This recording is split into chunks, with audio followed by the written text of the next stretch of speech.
बिस्मिल्लाहिर्रहमानिर्रहीम। अस्सलाम वालेकुम नाज़रीन, आप मेरा यूट्यूब चैनल देख रहे हैं। मैं इमरान खान। बहुत ही ज़बरदस्त शख्सियत के ऊपर आज हम ये वीलॉग करने जा रहे हैं। बहुत ख़ास आदमी है और पाकिस्तान का बच्चा बच्चा इनको जानता है। और दूसरी बात यह है कि जो दुनिया भर में लड़ाका लोग हैं, लड़ने वाले लोग हैं, फौजी हैं, लॉ इन्फोर्समेंट हैं, वो इस आदमी को बहुत कदर की निगाह से देखते हैं। पाकिस्तान का सबसे बड़ा मिलिट्री एजाज भी इनके पास है। ऐसा कभी नहीं हुआ कि दो ग्रुप या दो मुल्क, दो फौजें आपस में लड़ रहे हों और उस लड़ाई के बाद दूसरे की तारीफ की जाए कि उनका फला आदमी बहुत कमाल तरीके से लड़ा था। वो बहुत खास आदमी होता है। बहुत कम लोगों को ये तारीफ नसीब होती है कि दुश्मन खुद तारीफ करे कि ये आदमी ज़बरदस्त लड़ा था। और ये तारीफ मिली है पाकिस्तान के एक सपूत कैप्टन कर्नल शेर खान शहीद को।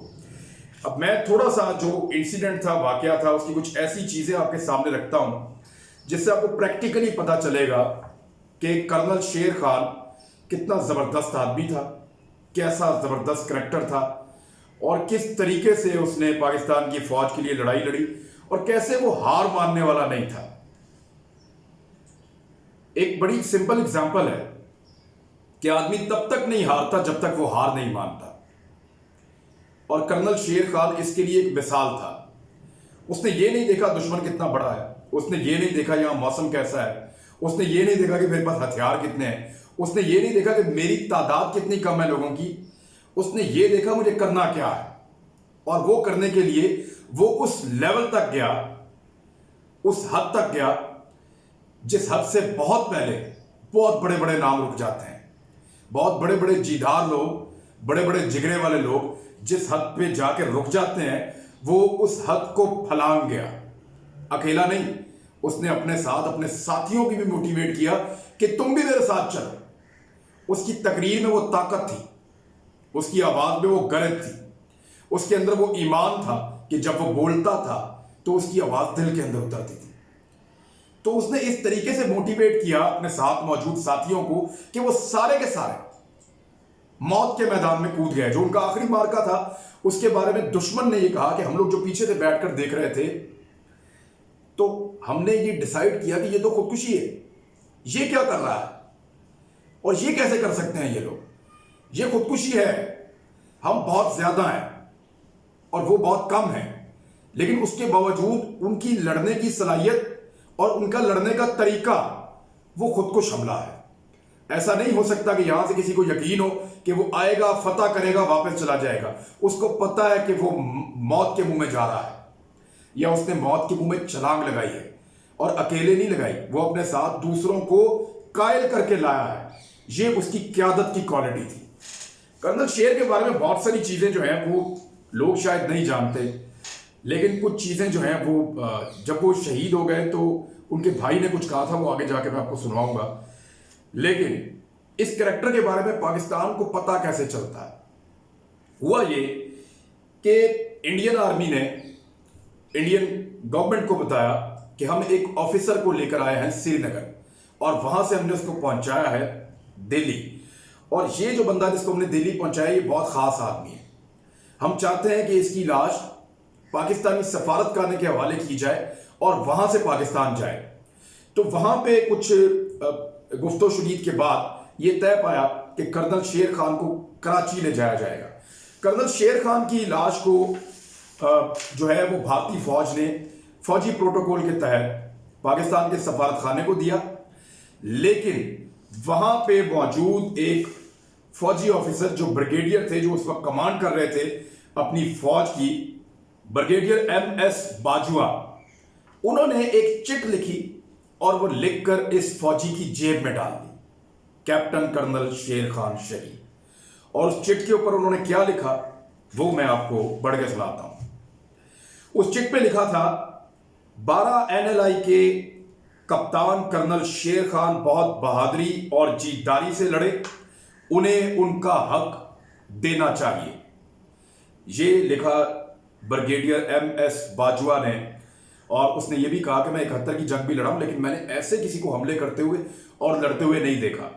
ब्रिगेडियर बाजुआ ने क्या कहा था अपना एक इंटरव्यू देते हुए, उसका एक हिस्सा मैं आपको सुनवा रहा हूं। मैं कहा मैं चाहता हूं कि एक चिट में लिख के मैंने इसकी जेब में डाल दिया है कि captain Karnal Sher Khan of 12 NLI has fought very bravely and he should be given his due for his bravery. तो इतनी चिट लिख के मैंने उनके जेब में डाल दी। रत्ना रावत जो इंडिया की एक खातून सहाफी हैं और लिखारी हैं, उन्होंने किताब लिखी थी Kargil the untold stories from the war. ये जो उन्होंने किताब लिखी, इसमें उन्होंने कर्नल शेर खान के बारे में बड़ा तफसील के साथ लिखा। कैप्टन कर्नल शेर खान शहीद, उनके बारे में बहुत तफसील से लिखा। उन्होंने क्या लिखा और वो खुद अपने मुंह से क्या कह रही हैं, इसको भी आप सुनिए। तो ये कॉन्स्टेंटली अटैक करते रहे, जबकि इतनी बड़ी संख्या में अब इंडियन आर्मी वहां आ चुकी थी। इन स्पाइट ऑफ दैट उनको शायद ये बेइज्जती बर्दाश्त नहीं हुई कि मेरे को जो मेरे देश ने काम दिया था करने के लिए वो मैं नहीं कर पाया।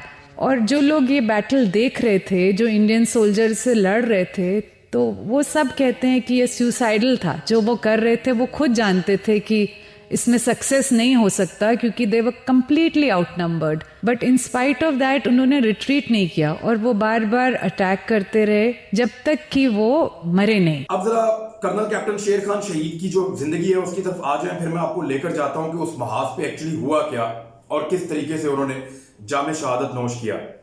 ये 1998 में लाइन ऑफ कंट्रोल पे पहुंचे थे और उससे पहले 1992 में ये फौज के अंदर जो इनको कमीशन मिला था और दूसरी कोशिश में मिला था।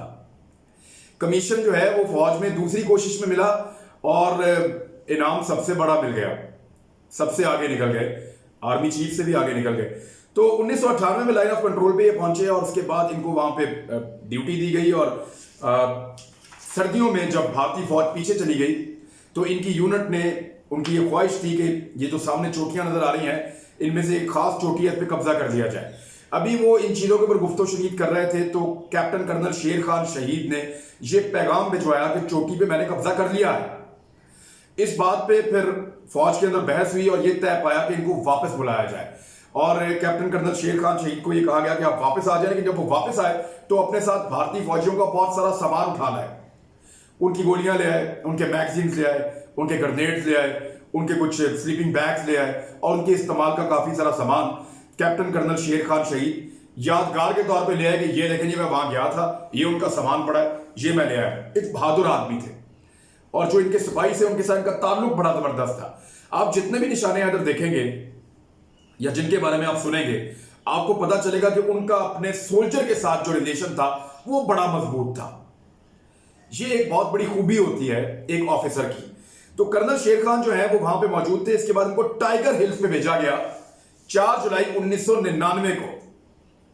टाइगर हिल एक इंतहाई मुश्किल जगह थी। यहां पे दुश्मन के पास जो है वो 3 मुख्तलिफ मोर्चों पे उन्होंने कब्जा किया हुआ था और एक दिफाई पोजीशन पाकिस्तान की फौज ने बनाई हुई थी और जो दिफाई पोजीशन पाकिस्तान की फौज ने बनाई हुई थी उसका नाम था 129 ABC। अब जो भारतीय फौज है उसने, क्योंकि यहां पे बहुत बड़ी तादाद में भारतीय फौज मौजूद थी, तो उसने ए और बी के बीच में जो है वो राब्ता भी काट दिया था। उनको अलग थलग करने में कामयाब हो गए थे और दुश्मन यहां पे बहुत ज्यादा हावी था। उनकी जो सिख रेजिमेंट है वो यहां पे मौजूद थी और वो बड़े तगड़े तरीके से इस जगह को होल्ड किए हुए थी। उस वक्त कैप्टन को यह मिशन मिला कि उन्होंने इस जगह पे दुश्मन के ऊपर वार करना है और यहां पे अपने आप को मजबूत करना है पाकिस्तान की फौज को। तो कैप्टन ने जो है वो सुबह फजर के वक्त 5 जुलाई को 5 बजे सुबह उन्होंने नमाज फजर अदा की। वो 5 वक्त की नमाज पढ़ते थे, बहुत मजहबी आदमी थे, बारिश थे और फौज के अंदर कभी किसी ने इनके मुंह से गाली नहीं सुनी, कोई लग बात नहीं सुनी और हर वक्त इनके चेहरे पे एक मुस्कुराहट होती थी। वो हर वक्त मुस्कुराते रहते थे और अपने तमाम साथियों की आंखों का तारा था ये आदमी। मुस्कुराता हुआ चेहरा था, आजिज़ी थी इनकी तबीयत के अंदर, तो एक जबरदस्त मुकम्मल सोल्जर थे। और जब ये इन्होंने एक तकरीर की अपने साथियों के सामने और उनको कायल किया कि हमें हमला करना है, तो वो जो हमला था वो किस लेवल का था इसके बारे में आप दोबारा जो है वो ब्रिगेडियर MS बाजवा को सुनिए। ये अफसर 3 बार उनको दोबारा इकट्ठा करके लाया था और उनको लीड कर रहा था। उनको अपनी गिलगित की भाषा में बोल के हमें समझ नहीं लग रहा था क्या कह रहा है, और उनको लीड करके इतने बड़ा सीरियसली और बड़ी बहादुरी दिखाई कि इसने हमें वहां से नीचे लेके आके तो इंडिया गेट तक ले आया। अगर वो खुदा ना खास्ता ऐसी बात होती तो ये रीइंफोर्स कर जाता और ये हिस्ट्री या कोई और होती दशा। अब ये दुश्मन तारीफ कर रहा है तो दुश्मन की तारीफ बहुत बड़ी बात है, लेकिन जब दुश्मन तारीफ करेगा तो एक लेवल तक करेगा। इसके अलावा जो मजीद इंफॉर्मेशन है वो मैं आप तक पहुंचा देता हूं।